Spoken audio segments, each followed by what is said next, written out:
Chocolate. I woke up wearing someone else's smile. It was chocolate. The smell, the flavor, the unmistakable texture of the good stuff. Creamy, dreamy, and dark, so rich that it woke me up. As it dissipated, it left in its place an overwhelming rush of disappointment bordering on depression. Now, I'm not a guy who salivates at the mention of a Hershey bar. I've always prided myself on my clear thinking and level-headedness, but in my dream state that morning, I'd have killed for a hollow Easter bunny. I never dream. Not so I remember anyway. On the rare occasion that I do dream, I never remember the dream, merely the dreaming. I wake up, my head filled with the most amazing bubbles and shadows of boundless nocturnal thought, only to have it vanish as I dredge myself into the waking world. Dreamland and I remain perfect strangers. But this chocolate heaven stayed with me into the light of the morning sun, the purity of its taste, the milky calm of it melting down my throat. The gentle caffeine rush flowed through me with such sensual pleasure that I immediately understood why our great-grandparents considered the stuff a powerful aphrodisiac. Since the divorce led me into the gym and a macrobiotic diet all those months ago, this was wish fulfillment I never knew I desired. I can take sweets or leave them, I thought. But if I take them, I can hire out to Macy's on Thanksgiving Day. But the diet isn't so tough. Nothing ever used to be much of a problem. Sure, the marriage was less than successful, but we handled it in a civilized manner. We didn't hit each other or scream all night or fight endlessly. It just didn't work, so we ended it. It was a passionless affair from the time the vows were said, and we're better off now apart than together. And Babette and I are still friends. The day the dream woke me, I had to go shopping. Since the Schick Center aversion therapy, it was no big deal. I could guide my cart past the beckoning candy and cookies with considerable ease. But today, the lingering taste made life more difficult. With fierce determination, I loaded the basket with required rabbit food. Sprouts, spinach, Pau d'Arco tea, you know the stuff. But it was when I headed to the meat counter for the ground turkey that I heard their little voices. A Nestle's Crunch called me by name. The Cadbury with hazelnuts was trying to crawl into my cart. The M&Ms, plain and peanut, were trying to melt in my mouth, not in my hands. I turned away from the meat counter and went looking for Mr. Goodbar. I raced home with my bounty and tore into the candy with a voracious desire. Stuffing it in my mouth, where there should have been a surge of sensual satisfaction, a chocolate itch scratched by Godiva, there was only letdown. It was creamy, rich, and sweet, but meaningless. I could take it or leave it. Even though alone, I went pink with embarrassment. It really wasn't worth the hypoglycemic rush I knew I would have to endure. I didn't crave that shit. I gagged down a salad and washed it down with unfiltered carrot juice. Yum. Senses are important to me. I create artificial flavors for the food industry, and my first fear was that the olfactory was acting up, and my career might be jeopardized. But the chocolate experience was an isolated one, and it was soon forgotten. It must have been 2 weeks later when the sneezes blasted me from slumber at about 4 a.m. It was the damned cat. In my sleep it hummed and sputtered in my lap as I stroked it, loved it, cuddled it as if it were my closest lifelong chum. But I'm allergic to cats. Okay, I love animals. I'm a member of Defenders of Wildlife, PETA, and the Cousteau Society, but I just hate cats. They're sneaky, annoying, leave their hair all over the furniture, which they've clawed to shreds, and make my eyes go red and teary. My deviated septum packs up and explodes when one of the little darlings is near. So what the hell am I doing cuddling and cooing Puff in my sleep? And with all deference to the wisdom of my allergies, since when does dreaming of a cat make me sneeze? Something was going on here that I didn't understand. It struck me that perhaps I was dreaming someone else's dreams. But it turned out to be more than the purloining of slumber fantasy. What was happening to me was much more than a dream. One night while driving home from a particularly tiresome day at the lab, the dream spilled into my waking hours. I was overwhelmed with affection and warmth, overflowing with a rush of romance that would have made the Bronte sisters blush. Somehow I was a human radio tower, receiving emotions of such depth that I nearly crashed the Mazda. Here I am on the way home from Consolidated Flavor Enhancement, looking forward to choosing from a variety of at least half a dozen boxes of lean cuisine in the freezer, a light beer, a stroke magazine I hid in the Evening Examiner, and I was nearly knocked senseless by this rush of true love so inestimably foreign to me. I thought I'd been in love 100 times, and I know I told 100 women I loved them, and I sure meant it at the time, but I'd never known true love. And from this experience, not even a reasonable facsimile. With a crescendo of sudden shame and embarrassment, I realized I didn't know shit about love. I was suddenly hit in the face with my shallowness, so incapable of emotional depth that I never knew such feelings, at such depth, even existed. When the transmission ended, it left me drained and unbelievably sad. Supposedly, you never miss what you've never had, but now that I'd felt this exhilaration, I was left deflated and so depressed that I actually cried my way home. Even as a child, I never cried. I used to lie in bed at night trying to summon up the image of my dead grandfather to make myself feel enough to spill tears, usually without success. And now, caught in the valley-bound gridlock of rush-hour traffic, my anticipation of Pritikin bread and cook-and-bag chicken was trespassed by the swelling and spilling of heretofore arid tear ducts. To a newcomer, feeling is pain. But it was a glorious pain, and once felt, I needed to experience it again. What was happening to me, and why? Over the ensuing weeks, the transmissions were random. Somehow, I was a psychic burglar stealing someone else's senses.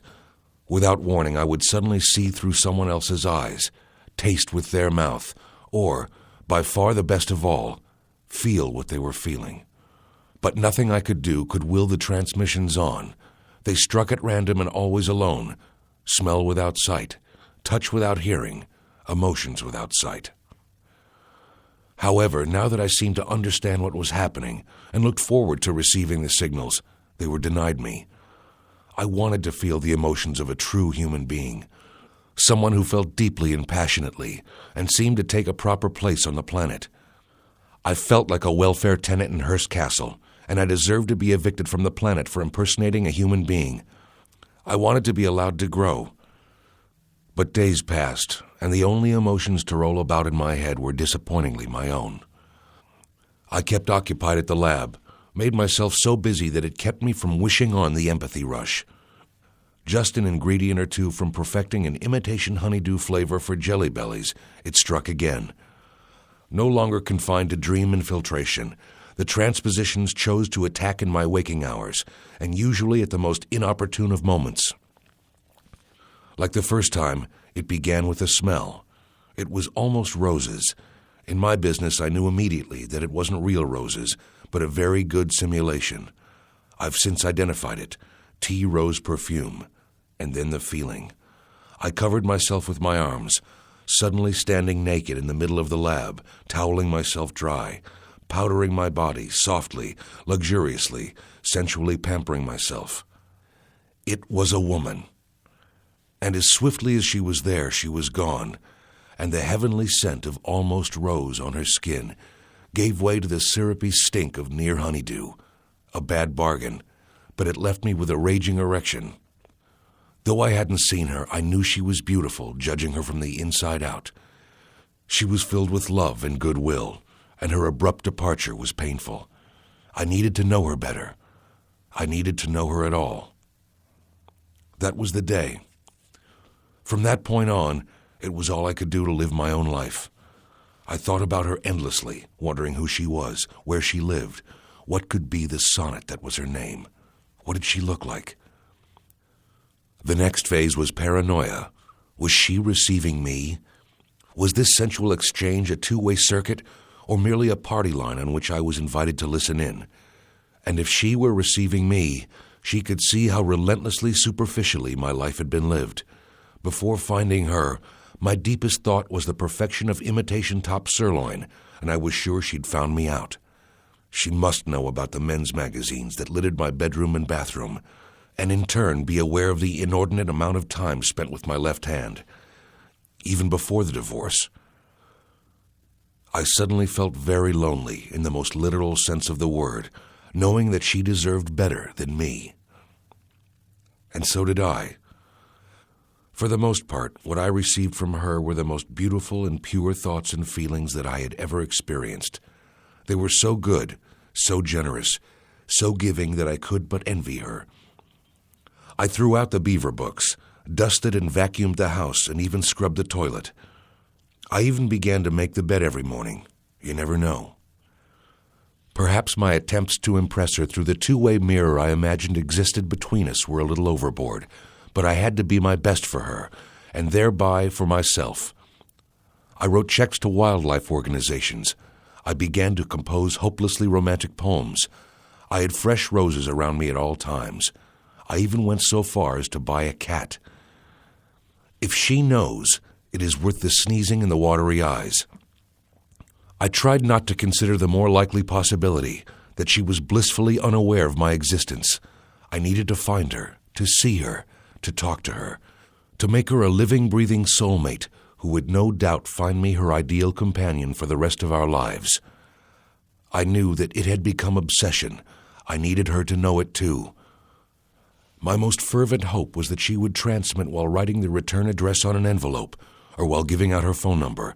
Was that too much to ask? After all, didn't there have to be a reason for our psyches to become entwined in the ether? She just kept doing little things that drove me more and more madly in love with her. She sang in the mornings. Can you imagine a soul so bright and cheerful that it could start the morning with a song? She laughed a lot, and when she cried, it was for joy. But it broke my heart to feel the wet of her tears. She needed my shoulder. You'd have fallen in love with her too, but I was there first. In bed one night, I drifted off to sleep in her bubble bath. The water in her tub was so bubbly and relaxing that I just couldn't keep my eyes open. I hoped she slept as easily as I. It was only a couple hours later that I bolted awake. There were hands on my chest. Rough-hewn and horny, they gripped and kneaded our breasts, twisting, massaging, pinching extended nipples, and I felt overpowering heat in my loins.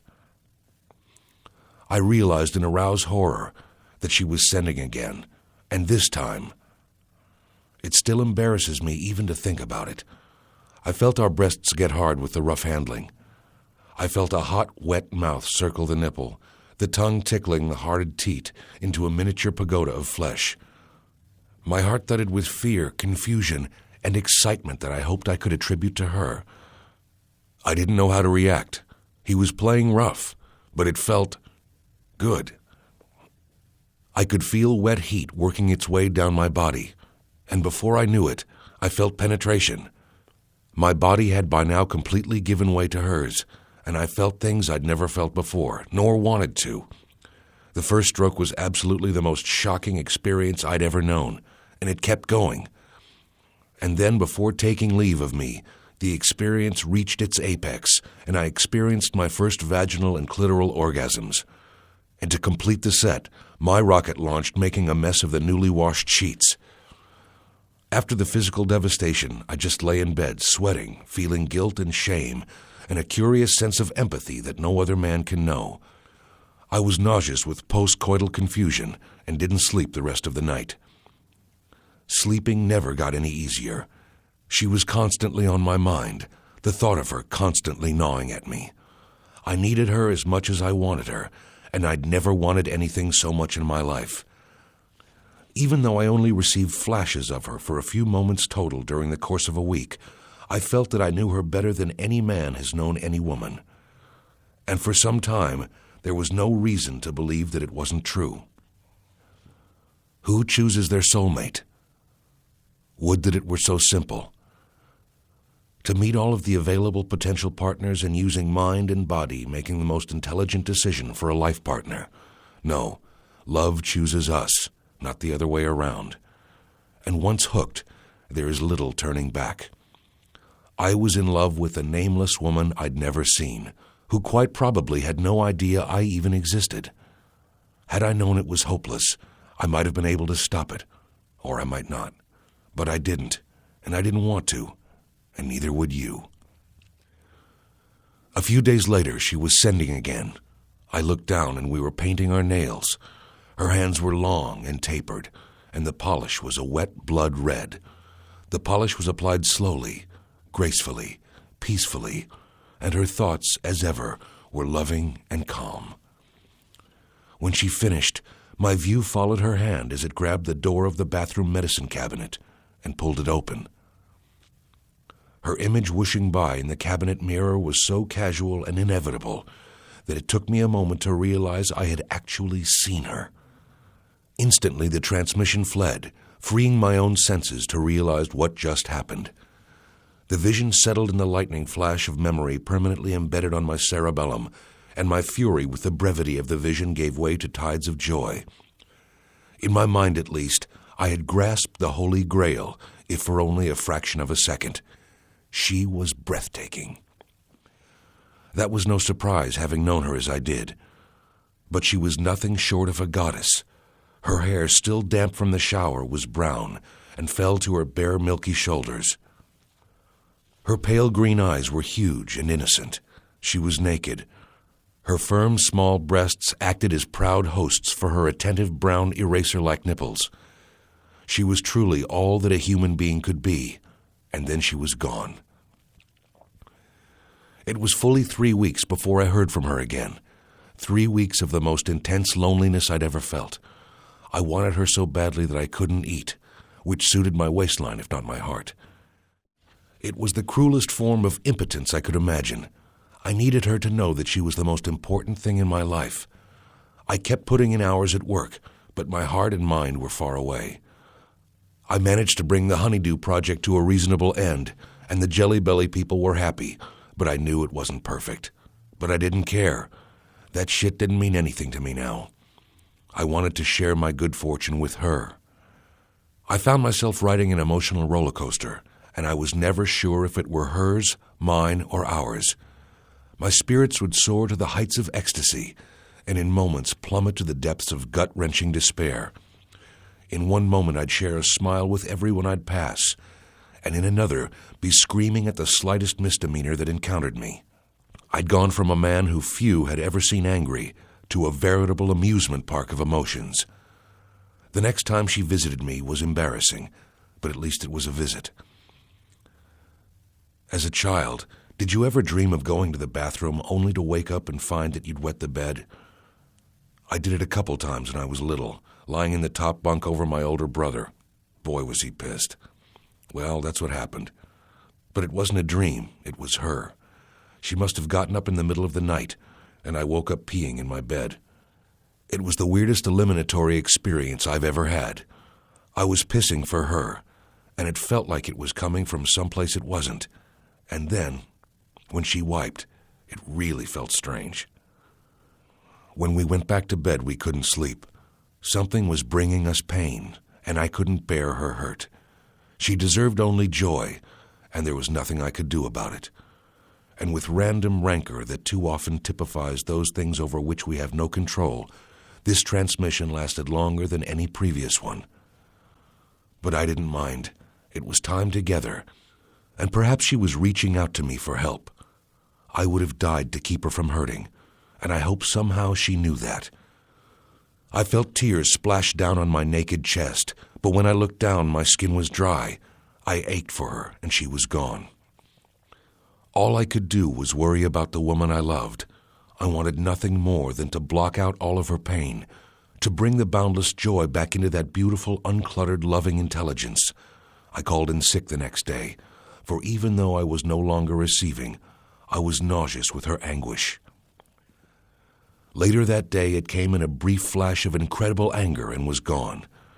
It was a shock getting this unannounced flash of temper stabbing through me in the middle of my Weight Watchers whole wheat pizza like that. The strength and nastiness of the emotion was devastating. It was something of which I thought she was incapable. Something must have pushed her to the brink to ignite such horrible fury, and I wanted to destroy it for her. By night, however, it appeared that all was well. I was watching a heart operation on PBS when suddenly I broke into a gale of her melodious laughter. It was a joyous, cleansing experience for us, and I knew she must have crossed that bridge over troubled water. I actually cried with the joy of relief that the gorilla on her back had been shot and killed. God, I never wanted her to hurt like that again. She was gone quickly, but I went to sleep happy. I probably dreamed about her. A few days later, I knew she was still happy. Her next transmission was uncluttered and clear. She must have been lying in a meadow somewhere beautiful. I could feel the prickling of the grass and took deep breaths of the cool, fresh air, scented with just the faintest touch of real carnations. We were completely at peace, and I happily wore her smile again. Now that my fear for her happiness was put to rest, I could go back to needing and wanting her again. If only we could meet, I thought, I'd give her anything she wanted, all the love and support she could stand, and then some. I wouldn't smother her, I promised aloud. Though I ached to be with her, I was sleeping better. I knew she was untroubled, and that made my life better as well. I knew that someday soon, somehow, I would find her. That's all there was to it. And then several days went by without so much as a smell from her, and I worried anew. I would freak out on those occasions, certain I'd lost her, that I'd never hear from her again. Hurt and crestfallen, I never allowed the feelings to become anger or resentment. That was beneath me in the purity of my love.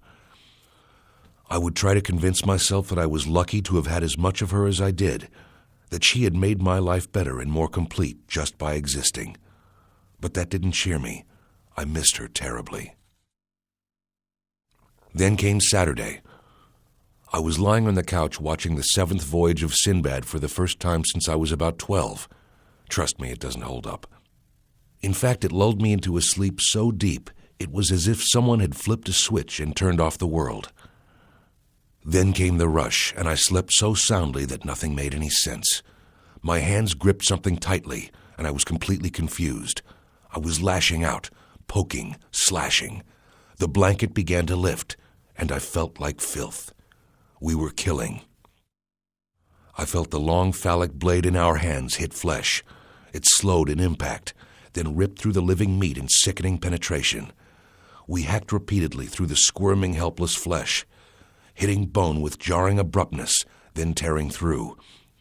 The vibrations of flesh being rent moved through my hands and into my body, settling in the acid pit of my stomach, and I shivered with the hideousness of it. I felt the warm, wet spray of blood like tears on my face, felt it run down my arm in hot, pulsing rivers. Then the slashing stopped, and she was gone. The next emotions were my own. I felt indescribably dirty and savage, with a sense of degradation I had never known. I wore a bloody sheath of sickness and depravity I'm certain will never come off. If you haven't felt it, you can't know it, and I never did before this. I was red with shame and humiliation, sweating a foul stench of guilt. I retched repeatedly over the side of the couch until I went limp, my stomach empty. Then I couldn't stop the tears that splashed into the puddle. That was months ago. I haven't heard from her since. This is the longest time by far between transmissions, and I'm resigned to the likelihood that there will be no more. She lied to me, cheated on me, used me. I want to hate her, flush her from my mind, but I can't. Love chooses us, and I can't stop thinking about her. So I'm still waiting, just in case. I need someone to tell me how to feel.